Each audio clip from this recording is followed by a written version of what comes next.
காடை முட்டை கிரேவி எப்படி செய்கிறதுன்னு பார்க்கலாம். இஞ்சி, பூண்டு, சின்ன வெங்காயம், 2 தக்காளி, 25 கிராம் முந்திரி போட்டு தண்ணி ஊற்றி வேக வச்சுக்கலாம். நல்லா வெந்தவுடன் ஆற வச்சு மிக்ஸி ஜாரில் போட்டு 2 ஸ்பூன் மிளகாய்த்தூள், குழம்பு மிளகாய்த்தூள், சிறிது மஞ்சத்தூள் போட்டு நல்லா நைஸாக அரைச்சி எடுத்துக்கலாம். வானொலி அடுப்பில் வச்சு எண்ணெய் ஊற்றி கடுகு போட்டு ஒரு முட்டையை அதிலே உடச்சி ஊற்றி நன்றாக கிளறி நல்லா வறுபட்டான்னு வறுத்து வைத்த மசாலாவை எடுத்து ஊற்றி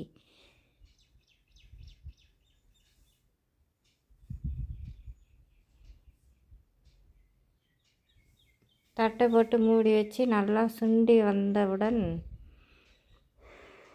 உப்பு சேர்த்துக்கணும். சேர்த்து நல்லா கிளறி காடை முட்டையை அதனுடன் சேர்த்துக்கொள்ளவும். சேர்த்து நன்றாக கிளறி கருவேப்பிலை சிறிது மேலே தூவி ஒரு கொதி விடவும். கொதி வந்தவுடன் சிறிது கரம் மசாலா தூள் சேர்த்து நன்றாக கிளறவும்.